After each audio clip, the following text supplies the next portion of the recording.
Canal Escute Áudio Novel. Se inscreva. Novel Teoria Fanfic.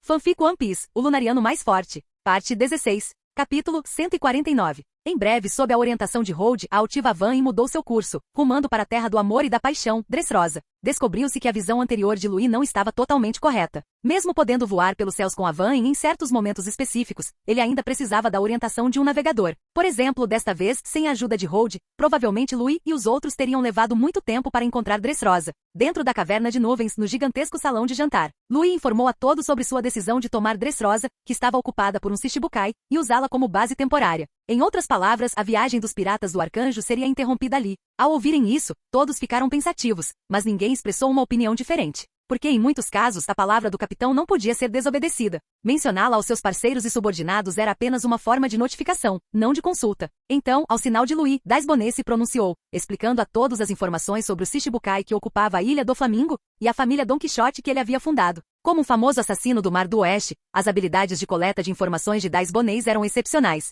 Depois de descobrir que Louis queria tomar Dressrosa, ele usou sua rede de contatos no submundo para reunir informações detalhadas sobre Dressrosa, bem como as informações públicas sobre Doflamingo e cada um de seus subordinados. Em pouco tempo todos ficaram sabendo da situação básica do local e das habilidades das Akuma no Mi dos vários membros da família Don Quixote. Nesse instante, o olhar de Ajudin recaiu sobre Louis, e ele falou num tom bastante animado. Capitão, deixa aquele Shichibukai comigo. Usarei a habilidade que você me deu para esmagá-lo. As palavras de Ajudin fizeram com que todos, subconscientemente, focassem sua atenção nele. Ajudin, você tem certeza de que pode derrotar um Shichibukai? Hold tinha um olhar de quem viu um fantasma, seu tom peculiar. Gerd e Goldberg tinham expressões semelhantes. Então, eles olharam para Daisbonet. Eles sentiram que se Daisbonet e Ajudin se unissem, haveria uma possibilidade de derrotar Doflamingo. Certamente um Shichibukai sozinho não poderia ser como aquele velho fuzileiro naval, capaz de derrotar os 5 juntos, certo? Enquanto os outros pensavam, Helena ergueu o olhar e encontrou de Ajudin. Matarei Doflamingo o mais rápido possível. Vocês todos serão responsáveis por lidar com seus piratas. Assim que Helena terminou de falar, Ajudin ficou com a aparência de uma berinjela congelada, todo seu ser parecendo cinza e oco.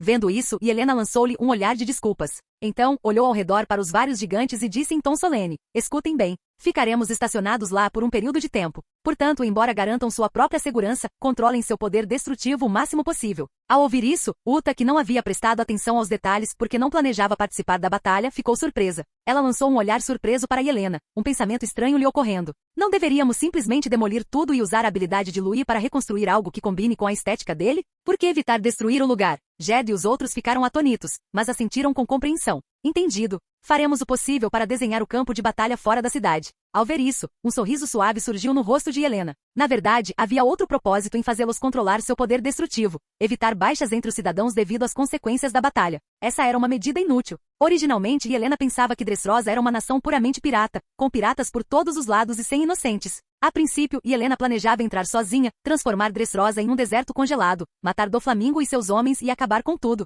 Depois ela faria com que Louis usasse sua habilidade para construir rapidamente uma base e pronto. Mas pouco tempo depois, quando Helena viu as informações coletadas por Daisbonet, percebeu que não era bem assim. Dressrosa não era lar apenas de piratas. Havia também dezenas de milhares de cidadãos comuns vivendo lá. Portanto, o plano de Helena foi abortado. Ela não teve escolha a não ser convocar seus outros parceiros para destruir rapidamente a família Don Quixote e tomar o controle de Dressrosa.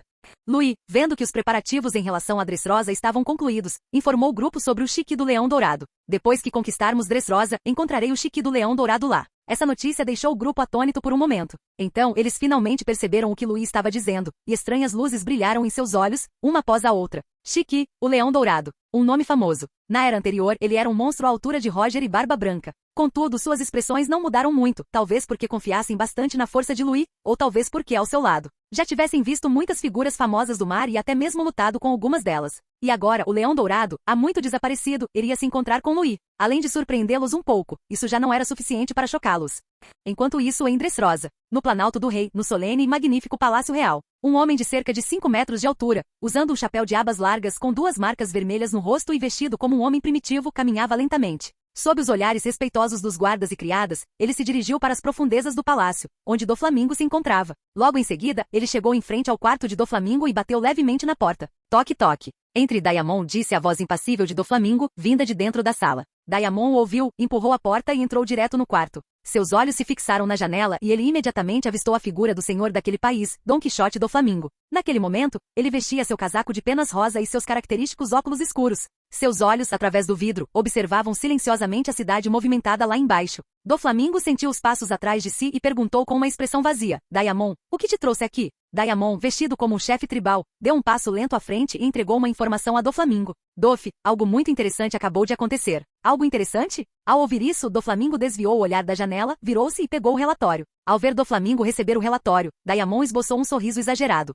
Um contato no submundo disse que uma pequena organização desconhecida estava recentemente coletando informações sobre a família Don Quixote. Esse assunto delicado fez Doflamingo erguer uma sobrancelha. Ele lentamente largou o relatório que segurava sobre o rei dos navios, o Mitch, coletando informações sobre nós? A voz de Doflamingo tornou-se gradualmente fria, e todo o seu corpo emanava uma aura assassina arrepiante. Onde eles estão atuando? Doflamingo sentia que, embora as informações sobre seus familiares já circulassem amplamente há muito tempo, em sua opinião, coletar informações sobre a família Don Quixote era, sem dúvida, um ato suicida. Ao ver isso, Diamond deu uma risada seca e respondeu rapidamente: Não se preocupe, Dof. Eles são apenas uma pequena organização ativa no Mar do Oeste. Não há necessidade de dar tanta atenção a eles. Além disso, já mandei gente investigar o quartel-general deles. Em alguns dias, contratarei alguns assassinos para eliminá-los. Doflamingo ouviu isso e pegou o relatório novamente em suas mãos. Nesse caso, faça tudo certinho e rápido, que os outros cegos vejam o seu destino. Diamond o ouviu, e os cantos de sua boca se abriram num estranho arco. Não se preocupe, Dof. No máximo, em 4 dias, contratarei alguns assassinos do Mar do Oeste para cuidar deles. 3 dias depois, ao meio-dia em ponto, uma gigantesca nuvem branca que não se diferenciava de nenhuma outra, pairava no alto de Dressrosa, protegendo-a do sol cada vez mais escaldante. Luís saiu do interior de Havan em direção à sua borda, olhando silenciosamente para a ilha abaixo, com os olhos calmos e firmes. Nas ruas movimentadas, uma após a outra, jovens mulheres com roupas frescas e quentes olhavam para cima quando o sol foi encoberto e saíam das lojas. Todas olhavam para a nuvem branca que bloqueava o sol escaldante e soltavam suspiros semelhantes. Se ao menos essa nuvem branca ficasse aqui um pouco mais. Mas no instante seguinte, todos balançaram a cabeça, afastando o pensamento irrealista de suas mentes, e continuaram a desfrutar daquele raro momento de tranquilidade. Nesse momento, Doflamingo estava nas profundezas do Palácio Real, desenvolvendo o poder de sua Akuma no Mi. Os outros executivos da família Don Quixote estavam espalhados pela ilha, seja contribuindo diligentemente para a família, desfrutando da emoção da vitória no Coliseu, seja se divertindo na piscina com jovens mulheres de pouca roupa. Ninguém percebeu que a 10.000 metros de altura, uma figura escura após a outra descia dos céus, a uma velocidade tão grande que quase se transformavam em rastros de luz negra ao caírem em direção à ilha. Capítulo 150. Uma a uma figuras escuras e gigantescas, erguidas sobre um pequeno fragmento da ilha nuvem que se separara de Havan, caíram rapidamente. Com um som sibilante, desceram diretamente em direção aos oponentes que Luís havia designado após usar seu Aqui da observação para explorá-los. Entre elas 3 figuras, uma grande e 2 pequenas, caíram diretamente em direção ao Palácio Real no Planalto do Rei. Elas pararam dezenas de metros acima do telhado do palácio, pairando no ar. Então Helena, totalmente armada e com o rosto coberto por uma máscara de gás especial, liderou a Judin e 10 bonês enquanto saltavam da ilha nuvem um após o outro, aterrissando no telhado do palácio com uma série de baques surdos. Entre eles, a Judin, devido ao seu tamanho, inevitavelmente produziu um rugido ensurdecedor ao aterrissar. Mas felizmente, como os materiais usados na construção do Palácio Real eram de alta qualidade, seu telhado sofreu apenas algumas rachaduras e não desabou. Apesar disso, a comoção ainda atraiu a atenção de muitas pessoas. Um após o outro, piratas e executivos da família Don Quixote perceberam que algo estava errado e correram em direção à origem do som. Nas profundezas do Palácio Real, Doflamingo, que estudava o poder de sua Akuma no Mi, franziu a testa. Ele ergueu ligeiramente o olhar na direção do ruído alto, um lampejo de melancolia brilhando em seus olhos por trás dos óculos escuros. E Helena não se importou com a confusão que causará. Voltou seu olhar para Dais Bonês. Dais, vai encontrar a pessoa que Luís mencionou. Controle-a. Se ela não for uma ameaça, poupe a vida dela.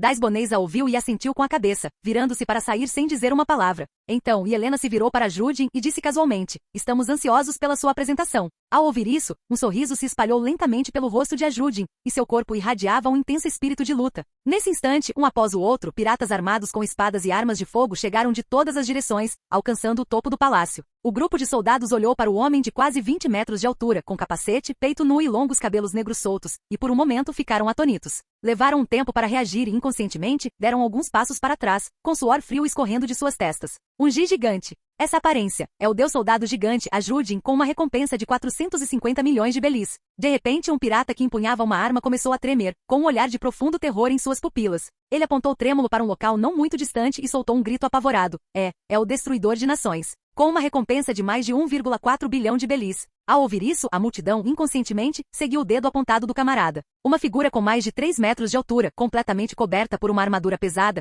o rosto oculto por uma máscara de gás, com apenas um par de longos chifres negros à mostra, permanecia em silêncio. No instante seguinte, a multidão de soldados entrou em alvoroço. Seus rostos estavam tomados pelo terror, suas pupilas tremiam violentamente. Todos recuaram inconscientemente, querendo fugir daquele lugar. Naquele momento, o poder intimidador de um pirata cruel com uma recompensa de mais de 1,4 bilhão de belis estava em plena evidência. Saiam da frente. Não bloqueie o caminho. Nesse instante, várias figuras estranhas empurraram os soldados que bloqueavam seu caminho. Chegaram à frente e olharam para o gigante, cujo rosto estava obscurecido pelo sol às suas costas, e para a figura fortemente blindada que empunhava uma enorme massa com flanges, imóvel. Trebol, com seu rosto disforme e o cabelo e o sobretudo azul parecendo derreter como uma vela, olhou para as duas figuras imóveis, um olhar de pânico relampejando em seus olhos por trás dos óculos escuros. Então falou com uma expressão confusa, querendo descobrir o propósito daqueles dois indivíduos perigosos. Lorde Ajudin, Lorde Destruidor de Nações, o que vocês dois estão fazendo em Dressrosa? Ele reconheceu os dois à sua frente e percebeu a gravidade da situação. Sabia que os dois pertenciam aos piratas do Arcanjo, que recentemente se tornaram famosos e eram poderosos.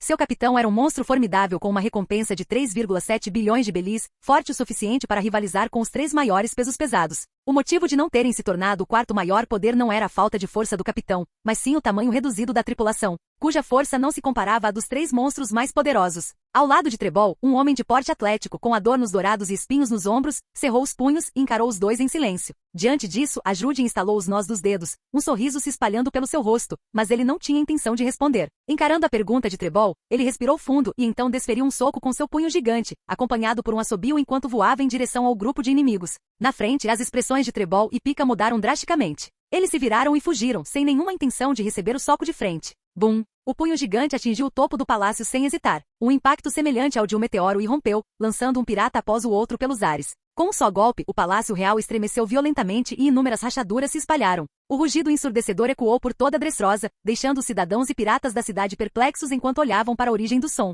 No instante seguinte, os cidadãos nas ruas, atônitos, encaravam a cena com os olhos arregalados e o rosto tomado pela incredulidade. Olhando para cima, o Palácio Real, outrora limpo e solene, estava agora coberto de rachaduras. Uma nuvem de poeira subia do seu topo, e uma figura gigantesca era vagamente visível. Os executivos da família Don Quixote no Coliseu Corrida, na fábrica e em vários postos avançados viram isso, e suas expressões mudaram. Todos reagiram, pegaram suas armas e se prepararam para avançar em direção ao Planalto do Rei. Contudo, antes que pudessem dar alguns passos, uma sombra gigantesca já os havia envolvido. Os executivos e operários que perceberam que algo estava errado olharam inconscientemente para cima, apenas para encontrar uma figura escura e gigantesca caindo em sua direção.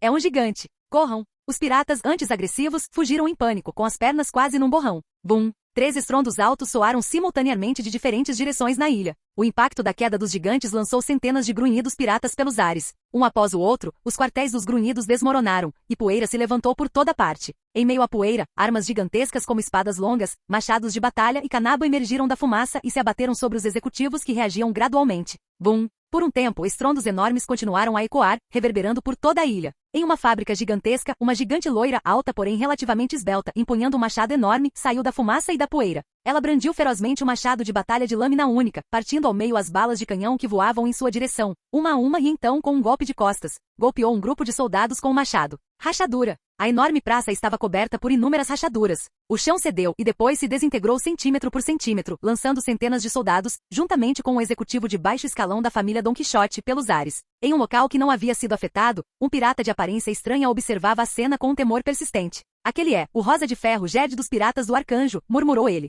Acabou, a família Don Quixote está acabada. Ao lado dele, um pirata de rosto bruto cuspiu com desdém, empunhou uma bazuca e apontou-a para o gigante que brandia um enorme machado de batalha não muito longe dali. Seu dedo repousou levemente sobre o gatilho, e ele o apertou lentamente. Nesse instante, uma figura esguia e magra rasgou a fumaça e a poeira, saltando para fora e percorrendo várias centenas de metros. Rapidamente desembainhou sua espada e passou por um grupo de soldados rasos. Svi! A lâmina cortou o ar e penetrou na carne, produzindo um som metálico nítido. Num instante, sangue vermelho vivo jorrou dos corpos de um grupo de piratas. Seus olhos reviraram e eles caíram, suas armas batendo no chão. Kuina, vestindo um kimono com o brasão da família Shimotsuki e a bandeira dos piratas do Arcanjo, brandiu sua espada com uma das mãos. Depois de se livrar do sangue que escorria da Vado Ishimonji, ela caminhou diretamente para as profundezas da fábrica. Enquanto caminhava, Kuina olhava para os pesquisadores de jaleco branco, que pareciam incapazes até mesmo de amarrar uma galinha, e uma ideia peculiar surgiu em sua mente. Então, Kuina se virou e chamou Gerd. Gerd, se não for incômodo, vamos manter esses pesquisadores vivos. Louis pode precisar deles. Ao ouvir isso, Gerd, enquanto brandia seu machado gigante para mandar os piratas pelos ares, respondeu rapidamente. Tudo bem. No Planalto do Rei, no telhado rachado do Palácio Real. Ajudin recolheu lentamente o punho, deu um passo e avançou em direção aos 2 homens que ainda se encontravam, paralisados de medo, não muito longe dali. Ao caminhar, todo o Palácio Real tremeu violentamente, como se estivesse sendo atingido por um terremoto. Ao ver isso, o rosto de Trebol empalideceu e ele recuou inconscientemente. Ao seu lado, Pika, usando um capacete dourado e adornos com muitas protuberâncias pontiagudas nos ombros, tinha uma expressão feroz no rosto. Depois de revestir seus punhos grossos com aqui do armamento, ele cerrou os dentes e investiu contra Judin. Droga! Não pense que você é tão importante só porque tem uma recompensa alta. A força de um pirata não é definida pela sua recompensa.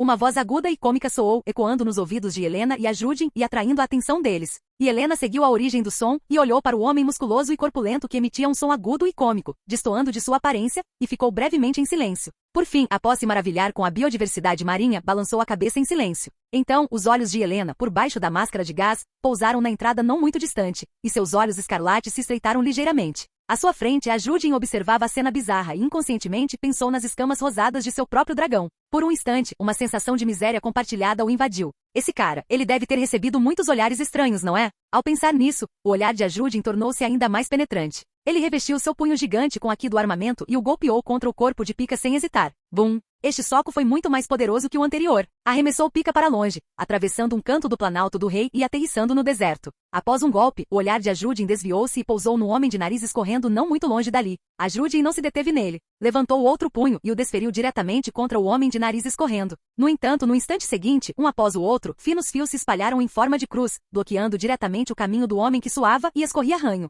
Imediatamente depois, Doflamingo, que tinha cerca de 3 metros de altura e vestia um casaco de penas rosa, ergueu lentamente o olhar com uma expressão sombria, encarando o gigante que estava em posição de soco.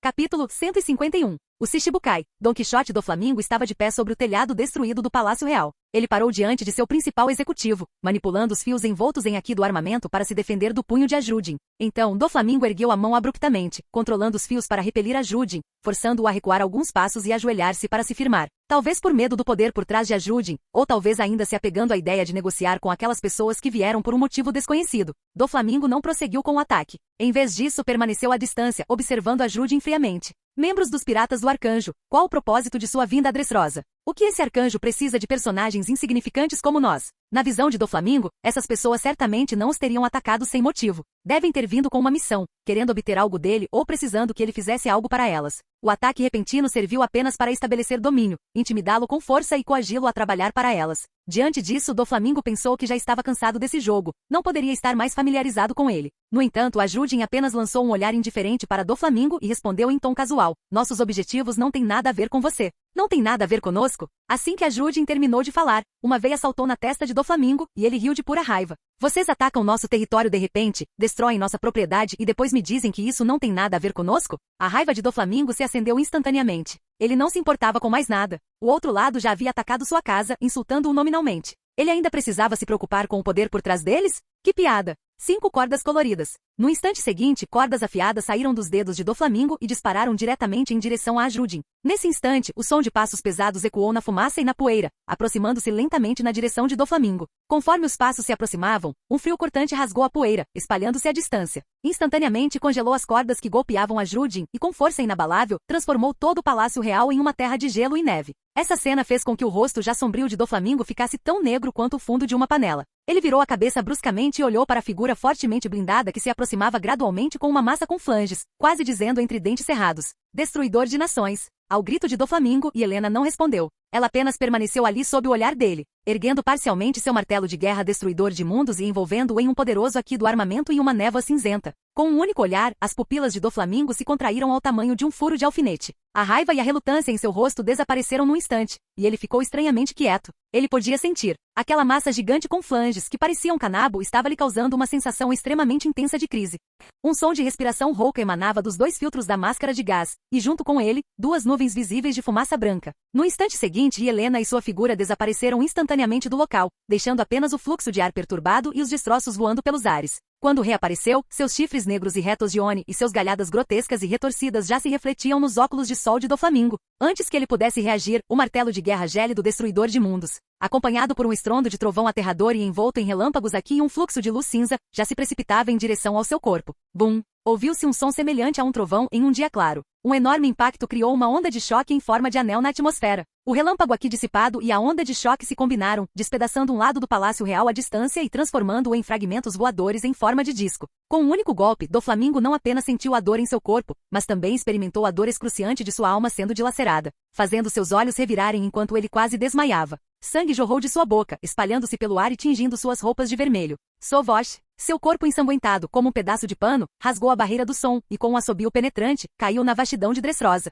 estilhaçando-se e criando um enorme buraco. Trebol se levantou com dificuldade dos escombros que o haviam soterrado e soltou um grito trágico na direção para onde Doflamingo havia voado. Dof, não muito longe dali, a Judin viu Trebol aparecer de repente e sem pensar duas vezes, envolveu seu punho em aqui do armamento e desferiu um soco. O som repentino do vento fez Trebol, que gritava o nome de Doflamingo, parar. Inconscientemente ele virou a cabeça, apenas para se deparar com um punho gigante vindo em sua direção mais uma vez. Bang! Com um único soco, a Judin lançou Trebol e as ruínas pelos ares, fazendo cair na direção da cidade. E Helena lançou um olhar para a ilha nuvem acima, depois saltou, descendo do planalto do rei e seguindo diretamente na direção de Doflamingo. Contudo, no instante seguinte, um gigante humanoide, com o corpo inteiro composto de rochas gigantes, emergiu do chão. Sua altura ultrapassava os picos das montanhas, seu tamanho quase rivalizando com o de uma cidade. Seu rosto, idêntico ao de Pika, mostrava uma raiva quase humana e um leve medo, e emitiu um som agudo e cômico. Seu desgraçado! Não ouse chegar perto do jovem mestre. Assim que suas palavras foram proferidas, o gigante de pedra de Pika ergueu abruptamente seu enorme braço e o golpeou com força contra Helena no ar. A mão, composta inteiramente de rocha, era incomparavelmente grande.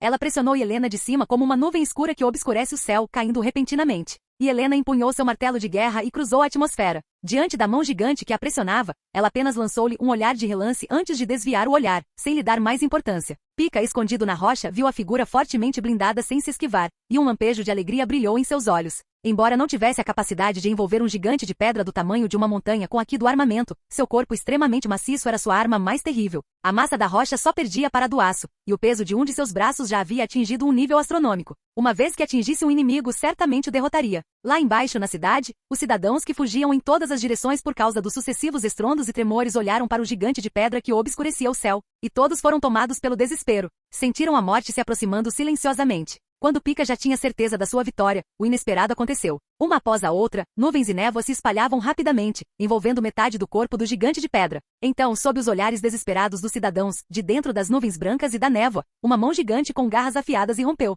Seus músculos e tendões eram claramente visíveis. Ela agarrou a mão gigante de pedra e a puxou para dentro da nuvem e da névoa. Pika. No instante seguinte, ouviu-se um estrondo alto vindo de dentro da nuvem que quase cobria o céu acima da cidade. Rachadura. Logo em seguida, sob os olhares atônitos dos moradores da cidade, um após o outro, fragmentos de rocha com dezenas de metros de tamanho caíram em direção à mata. No ar, e Helena olhou para as rochas gigantes que caíam sucessivamente, depois deu uma cambalhota e aterrissou em uma delas. Ela olhou para Judin no céu cheio de nuvens e névoa, que estava enrolado em torno do gigante de pedra. Seus 4 membros arrancando rapidamente um pedaço de rocha gigante após o outro de seu oponente. Então ela respirou fundo, e pisando nas rochas gigantes que caíam, moveu-se a uma velocidade extremamente alta, quase se tornando um rastro branco de luz que se refratava para lá e para cá. Num instante, Helena percorreu uma distância enorme, chegando rapidamente acima do local onde Doflamingo havia caído. Ao mesmo tempo, Doflamingo, que estava profundamente enterrado na cratera, também usou seus fios para reparar seus órgãos internos, saindo de seu estado de quase inconsciência. Embora a dor de sua alma quase despedaçada ainda o fizesse render os dentes de agonia, ele ao menos havia recuperado parte de sua força de combate. Doflamingo retirou os membros da cratera. Após tossir o sangue preso na garganta, ergueu abruptamente o olhar, fixando na figura que caía rapidamente. Com aquele único golpe, Doflamingo já sabia que aquela pessoa conhecida como Destruidor de Nações era de fato uma existência extremamente poderosa, uma força comparável à de Charlotte Katakuri. Pensando nisso, ele não ousou mais se conter. Pressionou a mão no chão sob seus pés e usou sua habilidade recém-despertada. No instante seguinte, uma aura branca emanou de sua palma e a uma velocidade extremamente alta transformou rochas, solo e árvores num raio de 1000 metros em fios visíveis. Então, os incontáveis fios se agitaram, oscilando para frente e para trás como ondas. Escudo de corda branca. Doflamingo estava na cabeceira das ondas, ergueu a mão e levantou várias linhas gigantescas tecidas a partir de incontáveis fios, estendendo-as para o céu e formando uma cruz. Ao mesmo tempo, Doflamingo limpou o sangue do canto da boca, seu olhar tornando-se cada vez mais feroz. Então, todo o seu corpo irrompeu com aqui do conquistador, pressionando a figura fortemente blindada no céu. Um após o outro, relâmpagos negros e vermelhos se entrelaçaram e se espalharam, levantando um furacão feroz que fez a plumagem atrás de Doflamingo chicotear e estalar. No ar, os olhos escarlates de Helena absorveram todas as respostas de Doflamingo. Despertar da Akuma no Mi, Aqui do Conquistador. No instante seguinte, um Aqui do Conquistador ainda mais poderoso irrompeu, arcos de eletricidade negros e vermelhos envolvendo todo o seu corpo. O Aqui do Conquistador colidiu, e um após o outro, relâmpagos negros e vermelhos se entrelaçaram. Sob o impacto do Aqui do Conquistador de Helena, o de Doflamingo foi gradualmente suprimido. Doflamingo ficou horrorizado, 2 gotas de suor frio escorrendo por sua testa. Essa pessoa também tem. E alguém que se curva diante de outro possui um Aqui do Conquistador mais forte que o meu? Que piada! Como algo assim é possível? Nesse instante, a figura branca como osso surgiu diante de seus olhos, seu corpo inteiro envolto em arcos de eletricidade negros e vermelhos. Aos olhos inquietos de Doflamingo, a massa fria e pesada, envolta em uma luz cinza e relâmpagos de Aki, foi brandida com o som de um trovão em direção ao escudo de corda branca. Um após o outro, relâmpagos de Aki perfuraram o fio branco do escudo, atingindo Doflamingo e abrindo um profundo buraco no mundo tecido de fios. Imediatamente depois, o fio branco do escudo, que aos olhos de Doflamingo era indestrutível, foi coberto por inúmeras rachaduras e brilhou com luzes negras e vermelhas. Ao ver isso, Doflamingo recuou inconscientemente, manipulando as cordas ondulantes para se afastar. No instante seguinte, a defesa formada pelas cordas entrelaçadas se desfez, e o martelo de guerra, envolto em relâmpagos de Aki e uma luz cinza, caiu com um assobio penetrante. Capítulo 152. Uma intenção assassina arrepiante foi liberada sem reservas, e o pesado martelo de guerra destruidor de mundos, envolto em relâmpagos Aki e um fluxo de luz cinza, caiu com estrondo. Quase instantaneamente atingiu o local onde Doflamingo estava antes. Nesse instante, um rugido como desmoronamento de uma cordilheira ecoou. Um poderoso Aki e uma onda de choque se dissiparam, erguendo diretamente o oceano tecido por inúmeras cordas, fazendo-o agitar-se e respingar como ondas. A enorme onda de choque chegou a varrer completamente essa água do mar, fazendo com que a camada de rocha exposta no fundo, que não havia sido transformada em cordas, fosse atingida até desabar, formando um enorme buraco. Não muito longe dali, Doflamingo testemunhou essa cena, e gotas de suor frio escorreram por sua testa. Essa pessoa. Ele sentiu que se não tivesse conseguido se esquivar daquele golpe, talvez não tivesse tido a chance de se levantar novamente. Então Doflamingo, atormentado pela dor lancinante, cerrou os dentes e concentrou-se. Caminhando sobre o oceano branco sob seus pés, ele se afastou rapidamente do monstro que tentará tirar sua vida desde o início. Ao mesmo tempo, os incontáveis fios transformados por sua Akuma no Mi despertada se espalharam em direção ao corpo fortemente blindado, ganhando tempo para si mesmo. Após essa breve troca de palavras, Doflamingo já sabia que a pessoa à sua frente não estava no mesmo nível que seus inimigos anteriores. A diferença entre os dois era enorme. Mesmo que lutasse até a morte, não havia possibilidade de reverter a situação. Em meio à fumaça e poeira levantadas pelo impacto, Helena, vestida com uma pesada armadura e com 4 chifres na cabeça, surgiu. Ela ergueu uma mão com garras e a brandiu violentamente, levantando um furacão feroz que varreu a poeira, tornando a cena à sua frente claramente visível. Os olhos escarlates sob a máscara de gás de Helena brilharam com uma luz vermelha gélida. Seu olhar, envolto em uma intenção assassina fria e impiedosa, pousou nas costas de Doflamingo, fazendo suar profusamente. Doflamingo cerrou os dentes com força. Embora sentisse uma humilhação incomparável em seu coração, ainda maior do que quando retornará a Mary Geoise com a cabeça de seu pai e fora envergonhado naquele momento, ele não parou. Acreditava firmemente que enquanto estivesse vivo, ainda havia uma chance. No futuro, usaria um poder ainda maior para se vingar dessa humilhação. Nesse instante, uma corrente fria veio por trás, disparando instantaneamente alarmes na mente de Doflamingo. Seu Aki da observação, que ele não conseguirá usar devido à dor intensa, de repente lhe deu um aviso, fazendo-o mergulhar inconscientemente para o lado. No segundo seguinte, um feixe de luz branca, carregado de um frio congelante, veio por trás. À medida que o feixe avançava, uma temperatura extremamente baixa se espalhou rapidamente, quase tingindo o mundo inteiro de branco. O feixe de luz passou por Doflamingo e depois de congelá-lo pousou à distância, criando um deserto congelado pavimentado com incontáveis fragmentos de gelo à sua frente. Rachadura. Doflamingo emergiu do gelo. Sem tempo para se preocupar com a pele avermelhada, e sem sequer olhar para trás, estendeu uma corda após a outra, puxando-se rapidamente para longe. Atrás dele, Helena cruzou o mar congelado de cordas, ergueu uma mão com garras e colocou sua máscara de gás especial no rosto. Então, 2 baforadas de fumaça branca, seguindo o som de sua respiração, foram expelidas pelos filtros da máscara. Após fazer isso, ela saltou alto, deixando um rastro de destruição no chão, e aterrissou diretamente sobre uma onda congelada de cordas. Ela se moveu rapidamente sobre os fragmentos de gelo, perseguindo Doflamingo implacavelmente. Enquanto se movia, Helena brandia seu martelo de guerra, enviando ondas de choque semelhantes a golpes, que cobriam o caminho de Doflamingo. Por um instante, as ondas de choque invisíveis atingiram o solo congelado, abrindo crateras profundas uma após a outra e fazendo com que uma névoa de gelo subisse continuamente. Ao ver isso, o rosto de Doflamingo ficou preto-azulado. Enquanto se esquivava dos golpes vindos do céu, guiado por seu Aki da observação, ele disparou uma série de fios com um movimento de mão. Corda de balas. As cordas dispararam como balas, envolvendo diretamente a figura de Helena. Diante disso, os olhos escarlates de Helena os examinaram. Ela ergueu a mão e forjou um escudo de gelo com um frio cortante, segurando-o à sua frente. Superaquecimento. Doflamingo girou sobre um pedaço de gelo e, após uma breve investida, lançou um chicote gigantesco, tecido com inúmeras cordas transparentes, em direção ao céu.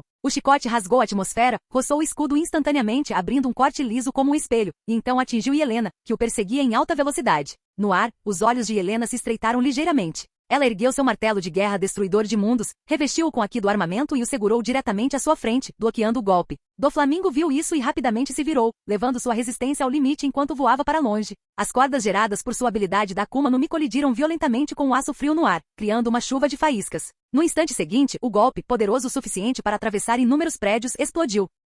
e Helena surgiu de repente em meio às cordas dispersas e partiu em direção a Doflamingo. Talvez fosse a fuga de Doflamingo que a tivesse irritado. Desta vez, o frio cortante que emanava de seu corpo tornou-se ainda mais aterrador. O céu foi escurecendo gradualmente e, um a um, flocos de neve caíram enquanto um vento feroz começava a soprar. Em instantes, uma nevasca assustadora se espalhou em todas as direções. O frio cortante fez Doflamingo sentir como se até suas próprias articulações estivessem começando a enrijecer. Doflamingo virou a cabeça inconscientemente, os olhos cheios de descrença. Essa pessoa, ela realmente não é do tipo Logia? Antes que percebessem, a perseguição os havia levado da mata fechada até o alto muro que separava a cidade dela. Um a um, os prédios foram surgindo diante de seus olhos, assim como os cidadãos em pânico. Ao ver isso, Doflamingo ergueu a mão e estendeu fios invisíveis, envolvendo um cidadão após o outro e arremessando-os para trás. Ele estava testando se aquela pessoa se importava com a vida das pessoas comuns. Se ela não se importasse, ele não perderia nada. Mas se ela se importasse, sua margem de manobra aumentaria gradualmente. Talvez não fosse uma questão de transformar a derrota em vitória, mas certamente poderia contê-la e controlá-la. Atrás dele, Helena observava os cidadãos voando em sua direção com gritos lancinantes, e seus olhos se estreitaram ligeiramente. Ela pressentiu seus pensamentos e soube exatamente o que deveria fazer. A nevasca que cercava Helena se expandiu, congelando os cidadãos e transformando-os em esculturas de gelo que se espatifaram no chão. Então, Helena não olhou duas vezes para as esculturas de gelo a seus pés. Passou direto pelos cidadãos que pareciam ter morrido congelados, mas que na verdade estavam temporariamente presos, e continuou sua perseguição. Adiante, uma expressão indiferente surgiu no rosto de Doflamingo. Ele então ignorou os cidadãos e correu rapidamente em direção à cidade. Contudo, no instante seguinte, seus passos congelaram e a expressão em seu rosto tornou-se extremamente rígida. Suas pupilas tremeram violentamente e uma tempestade se abateu sobre seu coração. Arcanjo, Louis, ele também está aqui? Nesse momento, Doflamingo sentiu que sua sorte estava um pouco contra ele. Ele jamais imaginaria que durante sua retirada estratégica, daria de cara com o capitão da equipe que o perseguia. À sua frente, uma figura com quase 4 metros de altura, com um par de asas brancas como a neve nas costas, estava de costas para ele, caminhando lentamente em direção à cidade. Doflamingo reconheceu aquela pessoa num instante. Arcanjo, Louis era o capitão do lunático atrás dele. Sob o olhar de Doflamingo, os passos do arcanjo cessaram lentamente. Ele se virou devagar, mostrando-lhe o perfil com uma expressão pensativa.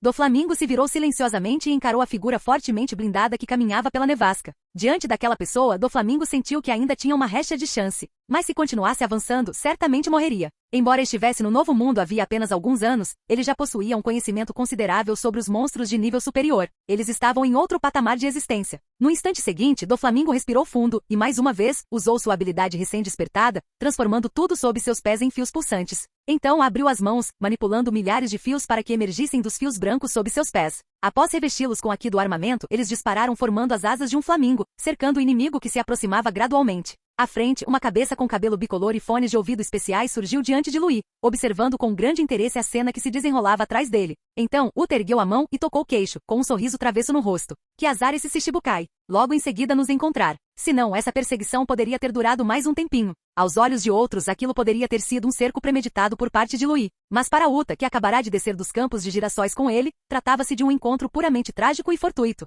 pois fora ela quem convidará Louis para vir até ali. Foi pura coincidência. Diante disso, Louis voltou a caminhar em direção à cidade e disse sucintamente: o resultado é o mesmo. Embora a mobilidade de Helena em longas distâncias fosse um pouco fraca aos olhos de uma pessoa forte do mesmo nível, lidar com o Doflamingo não era problema algum. Ela não sabia quanto tempo havia passado, mas inúmeras cordas como uma erupção vulcânica dispararam para o céu. No ar, elas se separaram, e como fogos de artifício explodindo, caíram do céu, atingindo várias partes da ilha. Uma após a outra, as cordas, espaçadas em intervalos extremamente curtos, se aglomeraram densamente, envolvendo diretamente toda a ilha. Olhando para cima, parecia uma enorme gaiola de pássaros, aprisionando tudo em Dressrosa. Essa cena deixou os membros da família Don Quixote extremamente apreensivos. Eles sabiam que uma vez que o jovem mestre usasse esse golpe, significava que ele estava à beira da derrota, sem esperança de reverter a situação. E essa situação também fez com que os executivos da família Don Quixote que sabiam disso caíssem em desespero. No instante seguinte, sob o olhar atento de inúmeras pessoas, a gaiola começou a se contrair rapidamente. Tudo em seu caminho foi implacável diante da ponta afiada das cordas e acabou em pedaços.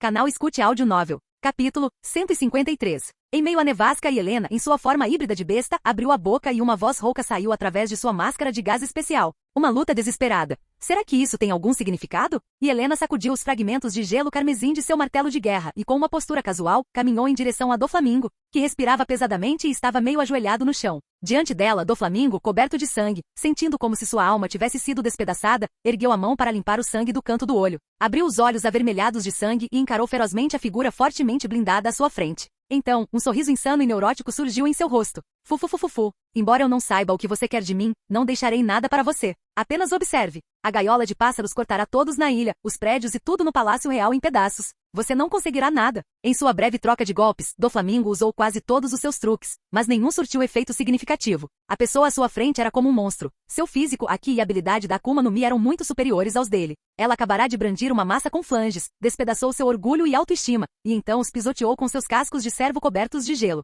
Isso deixou Doflamingo completamente louco. Ele ativou resolutamente a gaiola de pássaros com a intenção de levar tudo em Dressrosa para o buraco. E Helena, ao ouvir as últimas palavras de Doflamingo, aproximou-se silenciosamente, seu martelo de guerra envolto em relâmpagos de Haki e um fluxo de luz cinza. Diante do enlouquecido Doflamingo, Helena ergueu a destruidora de mundos, revestida tanto com Haki do armamento quanto com sua maldição, com ambas as mãos. Nesse instante, Doflamingo levantou-se abruptamente e manipulou os fios congelados sob seus pés para perfurar o gelo. Inúmeras cordas se entrelaçaram e se fundiram, formando 16 fios brancos de altíssima densidade, que foram então tingidos de roxo com Haki do armamento. Diante da figura imponente, distante e impiedosa de armadura, Doflamingo soltou uma risada insana. Fufufufufu. Não se deixa bater na luta de uma fera encurralada, destruidor de nações. No segundo seguinte, as 16 cordas, imbuídas com Haki do armamento, atravessaram a atmosfera. Elas dispararam a uma velocidade extremamente alta, perfurando e cortando inúmeros fragmentos de gelo pelo caminho, e atacaram Helena, que estava de pé com seu martelo de guerra. 16 balas sagradas, a execução de Deus. Diante do contra-ataque desesperado de Doflamingo, Helena saltou levemente, encontrando as 16 cordas roxas de frente. Num instante, sua figura, acompanhada por um assobio penetrante, cruzou uma distância extrema. O relâmpago Haki do martelo de guerra, firmemente preso à sua cintura, espalhou-se e crepitou, e uma luz estranha surgiu, suprimindo diretamente a luz do sol. No instante seguinte, o martelo de guerra, envolto em Haki do armamento e poder da maldição, foi brandido violentamente, colidindo com as 16 cordas roxas. Bum! Um rugido gigantesco irrompeu de repente. Uma poderosa onda de choque e relâmpagos de Haki explodiram. À distância, estilhaçaram o solo congelado coberto de neve, lançando inúmeros fragmentos em forma de disco pelo céu, que voaram por milhares de metros. Ao longe, Doflamingo, que se esforçava ao máximo para manter sua execução de Deus, tinha os olhos arregalados de fúria e sangue escorrendo de seus dentes cerrados. As veias em sua testa saltavam e seu rosto estava tomado por ressentimento e raiva. Rachadura. O impacto iminente estilhaçou os óculos escuros em seu rosto, revelando olhos repletos de uma fúria infinita. Sob o domínio dessa raiva desenfreada, Doflamingo explodiu novamente. Os fios imbuídos de Haki conseguiram de fato repelir lentamente o martelo de guerra. Ao ver isso, um lampejo de alegria surgiu no rosto de Doflamingo, como se ele tivesse testemunhado o alvorecer da vitória. Contudo, no instante seguinte, as cordas que haviam sido tingidas de roxo com Haki foram instantaneamente estilhaçadas, desintegrando-se centímetro por centímetro e transformando-se em uma chuva de luz roxa que lentamente desceu. A figura pálida rasgou a chuva de luz e seu reflexo foi instantâneo nos olhos de Doflamingo. O martelo de guerra, emanando uma intenção assassina fatal, foi brandido em um arco visível. Bum! Um rugido gigantesco irrompeu repentinamente, estilhaçando fragmentos de gelo num raio de vários milhares de metros. Uma onda de choque tirânica se dissipou, destruindo diretamente uma enorme seção da muralha da cidade. A camada superficial da terra se abriu, formando um abismo gigantesco.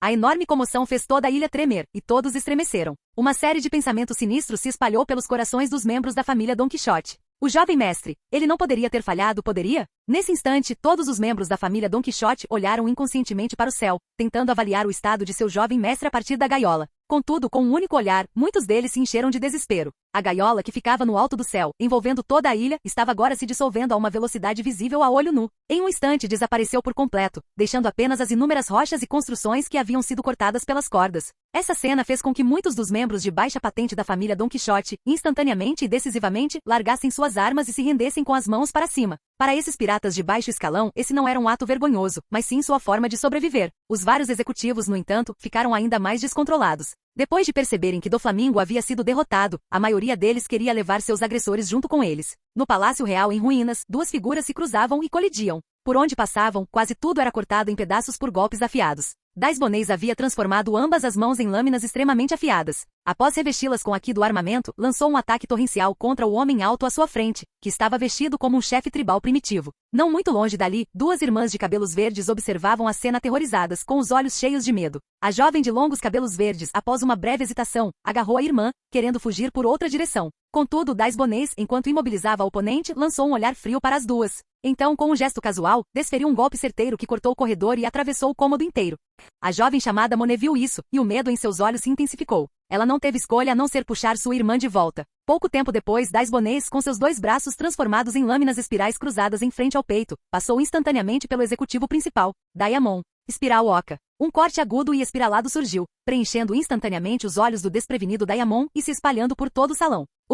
No instante seguinte, as vestes de aço que cobriam o corpo de Daimon se estilhaçaram. Sangue carmesim espirrou, tingindo de vermelho um canto do salão. Seu corpo ensanguentado, com os olhos revirados, ajoelhou-se no chão e, em seguida, caiu lentamente sobre o piso frio. Imediatamente depois, todo o salão foi coberto por cortes em espiral, transformando-se em incontáveis fragmentos que caíram no andar de baixo. Após fazer tudo isso, Daisbonês reverteu uma de suas mãos à forma original, ajeitou seu terno ligeiramente sujo e caminhou lentamente em direção a Monet e sua irmã. Sob o olhar vigilante de Monet e o olhar aterrorizado de sua irmã, Daisbonês levou a mão às costas e tirou um par de algemas de pedra do mar envoltas em um material especial, jogando-as para as duas. Se vocês não querem morrer, coloquem isso. Ao ouvir essas palavras, as duas irmãs de cabelos verdes trocaram olhares. Só existe um par, respondeu fracamente a garotinha chamada Sugar. Diante disso, Daisbonês respondeu com uma expressão impassível. Minha ordem era trazer de volta apenas você. Enquanto falava, Daisbonês ergueu a mão que ainda estava na forma de uma lâmina. Na névoa rodopiante lá no alto, a sombra de um dragão de escamas rosadas imensamente grande enroscava-se em torno de um gigante de pedra forjado em rochas maciças,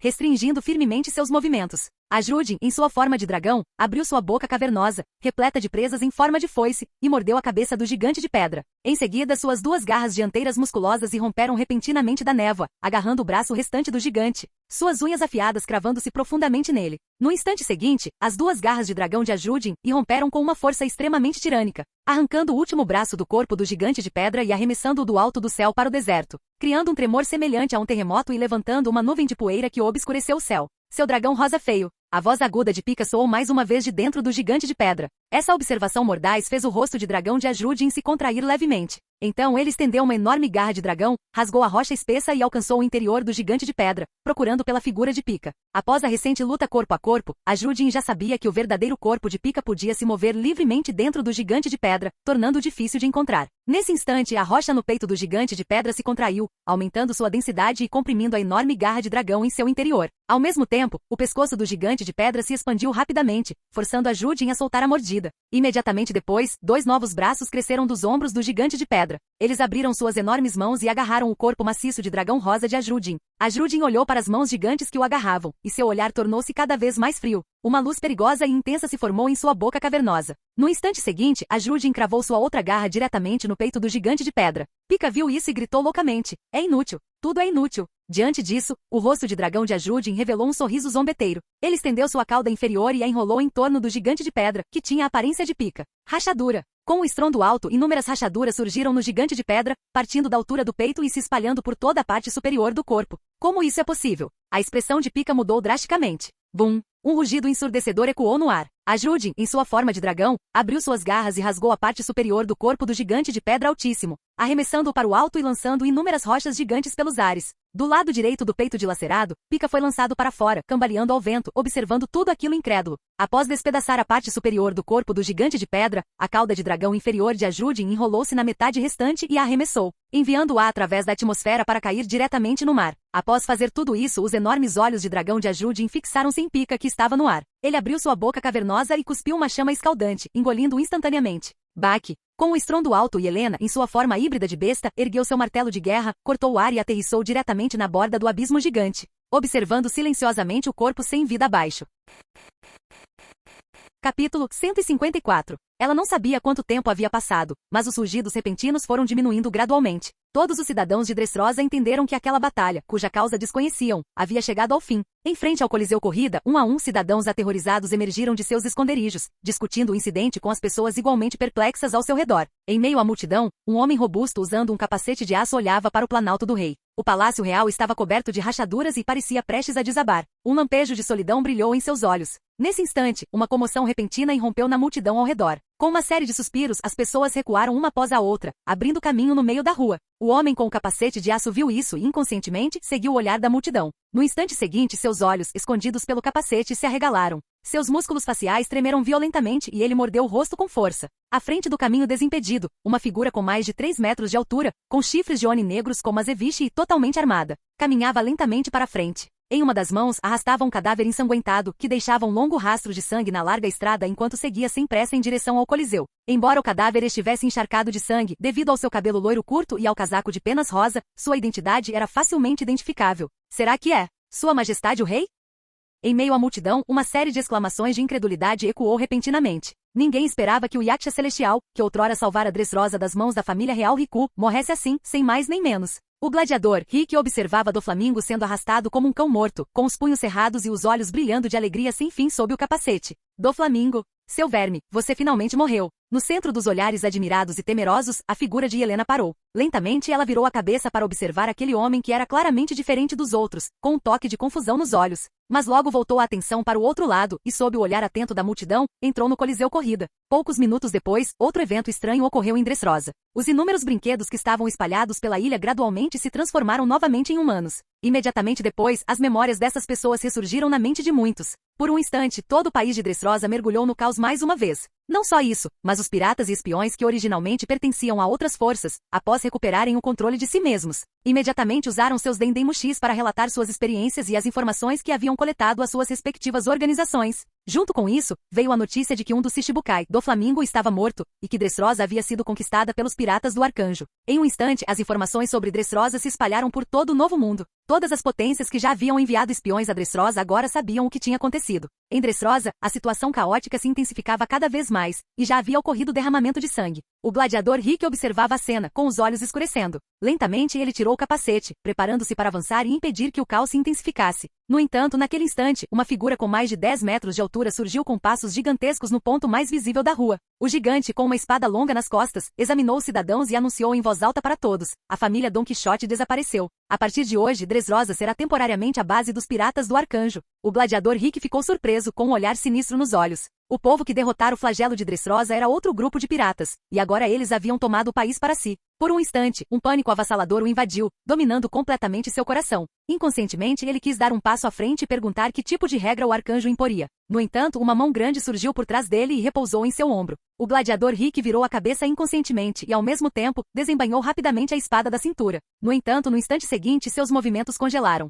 Os olhos sob o capacete marejaram e sua voz embargou. Kyros. Todos nós nos esquecemos de você. Atrás dele, um homem de uma perna só, com uma espada longa nas costas, balançou a cabeça e respondeu com um sorriso: estou de volta. Dentro do Coliseu, Louis estava sentado na primeira fila da plateia com uma postura impecável, colocando casualmente sua lança e espada ao alcance da mão. Ao lado dele, Uta, vestindo um moletom grande com a bandeira dos piratas do Arcanjo, também estava sentada com uma postura descontraída. Ela balançava suavemente suas longas pernas loiras, seu corpo oscilando levemente enquanto cantarolava uma melodia desconhecida. No gigantesco palco de lutas à frente, Goldberg havia acendido uma fogueira e estava assando vários peixes beta com chifres sobre o fogo. Clang! Com uma série de correntes tilintantes, Gerd, carregando seu machado gigante, pendurou os usuários de Akuma no Mi capturados sobre a água na borda do Coliseu. Depois disso, ela ergueu a mão para enxugar o suor da testa e sentou-se com um baque ao lado da fogueira. Nesse instante, uma série de passos pesados se aproximou por trás de Louis. Uta, que cantarolava, ouviu os passos familiares e seus olhos se abriram instantaneamente, o laço em forma de borboleta na parte de trás de sua cabeça se movendo levemente. Ela virou a cabeça e, vendo Helena se aproximando lentamente, sorriu como uma flor.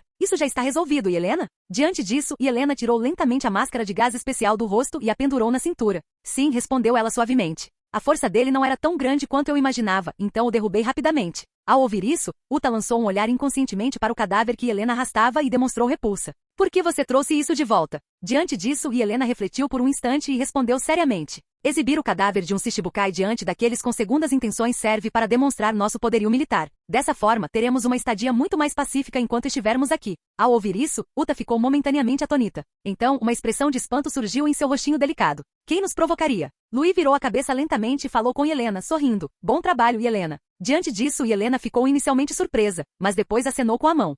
Não exigiu nenhum esforço. Então Helena, com um movimento brusco, atirou o cadáver na água, deixando-o afundar até o fundo para ser devorado pelo peixe lutador. Quanto a Louis, ele não desviou mais nenhum olhar para o cadáver de Doflamingo. Para ele, além de olhos de gavião, não havia ninguém entre os Shichibukai que merecesse atenção. Uta observou a cena e seu rosto imediatamente se fechou. Inconscientemente, ela lançou um olhar para o peixe lutador na grelha. Naquele momento, ela já havia perdido o apetite pelo peixe aromático. Nesse instante, Hold e Ajudin entraram juntos no Coliseu e cumprimentaram Louis. Capitão, os executivos já foram praticamente neutralizados. Bom trabalho, Ajudin, Hold. Ao que Louis respondeu com um sinal de positivo, sem esconder seu elogio. Os dois o ouviram e sorriram, incapazes de conter a alegria em seus rostos. Não muito longe dali, Gerd estava sentada no chão, limpando o sangue de seu enorme machado. Só o capitão para ainda mimar aqueles dois como se fossem pirralhos, disse ela com um sorriso de impotência. Mas pensando bem, eles são mesmo uns pirralhos barulhentos. Diante disso, Louis desviou o olhar para Gerd e provocou com um sorriso. Se eles são uns pirralhos barulhentos, então a Gerd deve ser uma menininha bonitinha e quietinha, não é? Gerd ouviu, e o movimento que fazia para limpar o machado parou.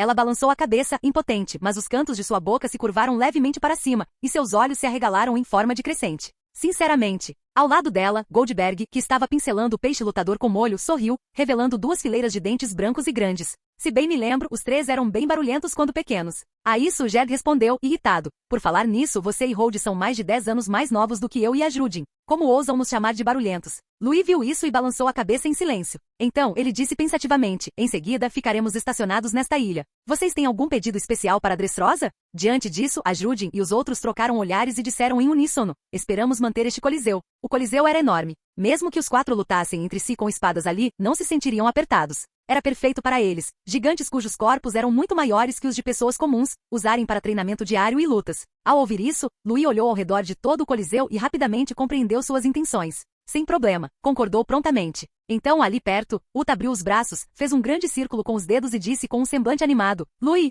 eu quero construir uma grande praça de concertos nos arredores da cidade. Você pode? Louis assentiu com a cabeça. O olhar de Louis então se voltou para Helena, que estava sentada do outro lado dele. Como se pressentisse o olhar dele, e Helena sorriu e acenou com a mão. Não preciso de nada especial. Louis ouviu isso e não ficou surpreso. E Helena nunca teve nenhum hobby ou interesse especial. Então, Louis virou a cabeça para olhar para Kuina, que caminhava lentamente em direção a eles, e perguntou com grande interesse. Kuina, você quer alguma coisa em especial? Kuina, coberta de sangue, estava completamente perplexa, exalando um ar de inocente confusão. Uta viu isso, suspirou e então explicou em voz baixa. Logo, com a explicação de Uta, Kuina entendeu o que Louis queria dizer. Após um breve momento de reflexão, ela perguntou em voz clara. Posso ter um grande campo de treinamento com um chefe profissional? Seria melhor se fosse perto de onde você está. E eu não preciso de uma cama. A ideia de Kuina era simples. Quando não tivesse uma missão, além de comer e se lavar, ela se dedicaria completamente ao campo de treinamento. Ela afirmou que, com a habilidade da fruta da vida de Louis, ela poderia até economizar tempo de sono. O grupo ouviu as palavras de Kuina com expressões variadas, desejando dizer algo, mas se contendo. Por fim, Louis assentiu levemente. Você pode. Capítulo 155. Nesse instante, Dais Bonês, vestido com um terno preto e com barba por fazer, chegou ao coliseu carregando 2 figuras acorrentadas. Caminhou calmamente pelo corredor, aproximou-se de Louis e atirou as 2 figuras acorrentadas ao chão. Nesse instante, todos se reuniram curiosos, olhando com expressões estranhas para a figura diminuta. Queriam saber por que uma existência do nível de Louis ordenaria especificamente a captura de uma criança tão pequena. Louis olhou para as 2 figuras de cabelos verdes a seus pés, ergueu uma sobrancelha e perguntou com certa surpresa, Dais, por que você trouxe mais um? Ele já havia reconhecido a mulher de cabelos verdes, que aparentava ter apenas uns 20 anos, como Monet, a pessoa que mais tarde se infiltraria ao lado do cientista César em Punk Hazard. Ela era extremamente leal a Doflamingo, a ponto de estar disposta a morrer por ele. Ao ouvir suas palavras, Dais Bonês lançou um olhar frio para a criança, que usava algemas de pedra do mar e estava acorrentada. O alvo disse que se matássemos essa mulher, ela nunca nos serviria. Mesmo que a obrigássemos, ela não se submeteria. Após as palavras de Dais Bonês, a menina chamada Sugar, lutando contra o medo, disse com a voz trêmula, se minha irmã morrer, eu morrerei com ela. Ao ouvir essas palavras, as expressões dos presentes tornaram-se sombrias. Então, Louis levantou-se lentamente, aproximou-se dos 2 que estavam no chão, agarrou as correntes que os prendiam e os ergueu. Se eu a soltar, vocês nos servirão. Isso mesmo. Sugar, como se visse um vislumbre de esperança, assentiu vigorosamente. Então, o olhar de Louis recaiu sobre a mulher de cabelos verdes chamada Monet. Matamos Doflamingo. Você se renderá a nós? O corpo de Monet congelou. Seus olhos se encheram de tristeza, raiva e dor. No fim, diante da pergunta de Louis, Monet desviou o olhar e não respondeu. Ao ver isso, Louis não demonstrou nenhuma reação específica, mas lançou um olhar significativo para Uta em silêncio. Uta viu, transformou-se instantaneamente em sua forma de sereia e nadou para frente, erguendo uma mão com garras para levantar a cabeça de Monet. Seus olhos enfeitiçantes encontraram os olhos entorpecidos e desesperados de Monet. Uta cantarolou suavemente, puxando Monet para uma ilusão e dissecando seu coração dentro do sonho. Logo, Uta a libertou do sonho e voltou à sua forma original. Ela balançou a cabeça para Louis. Ela é muito leal a Doflamingo. Louis ouviu isso e assentiu. Era como ele esperava. Monet era irredutível, então se fosse deixada viva, o risco seria enorme. Então, sob o olhar de todos, Louis falou, com um tom de voz completamente impassível. Dais, ela é sua. Tranque essa garotinha. Certifique-se de que ela não morra. Nessa situação, já era impossível obter a cooperação sincera da fruta passatempo. Nesse caso, eles só podiam recorrer a outro plano, trancar Sugar e garantir que ela não morresse. Já que ele não tinha como garantir que conseguiria recuperar a fruta passatempo, ele simplesmente impediria seu renascimento. Uma coisa era Louis não conseguir a habilidade da fruta, mas ele precisava ao menos garantir que ela não caísse em mãos erradas. Afinal, essa habilidade seria muito problemática se usada contra seus próprios subordinados. Perto dali, Dais Bonês, que estava parado em silêncio com os braços cruzados, deu um passo à frente silenciosamente. Ele agarrou Monet e Sugar e saiu lentamente do coliseu. Ele já sabia o que viria a seguir: executar o leal a Doflamingo e aprisionar a perigosa usuária da Akuma no Mi, garantindo que ela não morresse e permitisse que a fruta perigosa renascesse. Para Daisbonês, que vinha de um passado como assassino, essa não era uma tarefa difícil. Depois que Daisbonês saiu, o churrasco de peixe lutador de Goldberg estava pronto. Ele cortou o churrasco em pedaços pequenos e distribuiu para todos. Diante disso, Uta, que tinha visto o peixe lutador devorar um cadáver humano, balançou a cabeça até ficar turva, expressando sua forte resistência. Louis e Helena, por outro lado, aceitaram a comida de Goldberg com muita calma e expressaram seus agradecimentos. Louis conseguia comer até mesmo a culinária sombria e infernal de Arcordon sem mudar de expressão. Esse mero ingrediente devorador de humanos não representava nenhuma pressão psicológica para ele. Quanto a Helena, ela simplesmente havia passado fome na juventude e não suportava desperdiçar um único pedaço de comida. Naquela época, para não desperdiçar nada, ela chegou a comer uma Akuma no Mi inteira. Os vários gigantes viram isso e também aceitaram a comida que seu parceiro lhes ofereceu, comendo-a sem qualquer resistência. Um instante depois, vários peixes lutadores gigantes haviam sido completamente devorados, restando apenas esqueletos vazios para serem jogados na água. Nesse instante, uma série de passos pesados ecoou da entrada do Coliseu, despertando a curiosidade do grupo. Eles queriam saber quem ousaria se aproximar de seu renomado grupo. E Helena limpou sem pressa a gordura do canto da boca e colocou lentamente a máscara de gás de volta no rosto. Com o passar do tempo, os donos das pegadas também apareceram diante deles. Um velho corpulento de cabelos brancos vestido de gladiador. Um homem de meia idade com uma perna só, cabelos negros soltos, rosto resoluto e físico forte. Uma mulher de pele morena e longos cabelos negros com um vestido estampado, e uma jovem de cabelos negros com uniforme de empregada doméstica e um sorriso no rosto. E Helena abaixou-se lentamente, seus olhos escarlates fitando através das lentes de sua máscara de gás o velho de cabelos brancos à frente. Essa pessoa, ela o vira lá fora não muito tempo atrás. Sob os olhares extremamente opressivos, o grupo sentiu um arrepio percorrer seu corpo. Imediatamente perceberam que aquele grupo e a família Don Quixote eram poderes de níveis completamente diferentes. Mas para obter as informações que buscavam e garantir a segurança dos cidadãos do lado de fora, não tiveram escolha a não ser se preparar e avançar.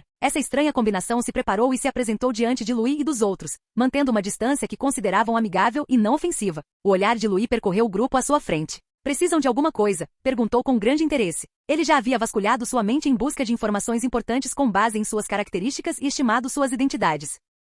Rikudo do terceiro, que fora enganado e controlado para cometer um grande crime. Kyros, que havia conquistado 3.000 vitórias consecutivas no Coliseu e era extremamente poderoso. A ex-princesa de Dressrosa, Violet. E um membro da família Don Quixote que podia receber ordens de qualquer um, Baby Five. Sob o olhar penetrante de Louis, o rei Riku respirou fundo, deu um passo à frente e lentamente abaixou sua arma. Ele ergueu os olhos para o rosto deslumbrante de Louis. Respeitado Lorde Arcanjo, meu nome é Rikudo do terceiro. Antes de Doflamingo governar aqui, eu era o monarca deste país. Estes são o antigo capitão da guarda, minha filha e um peixe perdido da família Don Quixote que minha filha trouxe de volta. Essa sequência de palavras-chave chamou a atenção de Helena mais uma vez, fazendo com que ela fixasse o olhar no velho robusto. Não só isso, mas o jeito como a Judin e os outros olhavam para o grupo também se tornou estranho. Eles sentiram que aquelas pessoas pareciam ter vindo para dividir os espólios da guerra. Se não estivessem enganados, aquele homem deveria, em nome da família real, agradecê-los por derrotarem a tripulação de Doflamingo. Depois de alguns agradecimentos insignificantes, ele ainda ia querer governar ali novamente. Continue, disse Louis concisamente. O rei Riku ficou surpreso, como se não esperasse que ele fosse tão direto. Então, assumiu uma expressão de quem encara a morte e perguntou em tom humilde: posso perguntar, Lorde Arcanjo, depois que o senhor governar este país, que mudanças fará nele e em seu povo? Ao terminar de falar, o olhar do rei Riku se fixou em Louis, repleto de uma espécie de esperança. Atrás dele, o espadachim de uma perna só, Kyros e Violet o ouviram e, em silêncio, cerraram os punhos, aguardando ansiosamente a resposta da pessoa conhecida como Arcanjo, pois ela estava diretamente ligada ao destino do país que tanto amavam. Não muito longe dali, a Judin e os outros ouviram isso e se entreolharam. Aquilo era um pouco diferente da conversa que haviam imaginado. Diante disso, Louis soltou duas risadas leves. Entendo. Você está preocupado que depois que um Doflamingo que prejudicou Dressrosa morrer, ele seja substituído por alguém muito mais aterrorizante. É isso mesmo? É isso mesmo. Agora que as coisas tinham chegado a esse ponto, o rei Riku não tinha mais cartas na manga e só podia dizer a verdade. Então, sob os olhares do rei Riku e dos outros, Louis assumiu uma postura pensativa. Após um breve momento de reflexão, Louis falou em tom casual: este país agora faz parte do meu território. Construirei edifícios que se adequem à nossa estética nesta terra e reunirei e desenvolverei nossas forças. Não temos interesse nos cidadãos daqui, nem pediremos nada a vocês. Os membros da minha tripulação não farão nada contra vocês. Pelo contrário, por causa da minha bandeira, vocês terão um grau considerável de segurança. As palavras de Louis deixaram o rei Riku, Kyros e Violet atônitos. Eles não conseguiam entender. Se não queriam nada, por que tinham vindo até ali? Após um longo tempo, o rei Riku foi o primeiro a se recuperar da enorme quantidade de informações. Uma leve luz surgiu em seu rosto. Você quer dizer, perguntou ele cautelosamente, que a vida dos cidadãos não será diferente de antes? Louis assentiu com a cabeça. Isso mesmo. Então, o rei Rico olhou na direção do Planalto Real e perguntou, hesitante, Lorde Arcanjo, precisa que reparemos o Palácio Real? Diante disso, Louis olhou para o palácio e respondeu casualmente, não precisa. As palavras que o rei Rico originalmente queria dizer ficaram presas em sua garganta. Por um instante, ele não soube o que dizer. Nesse instante, Violet puxou a garota de uniforme de empregada, Baby Five, para perto e falou respeitosamente, Lorde Arcanjo. Fim do vídeo. Para acesso antecipado à continuação dos vídeos, ou para incentivar o canal, vire membro. Muito obrigado.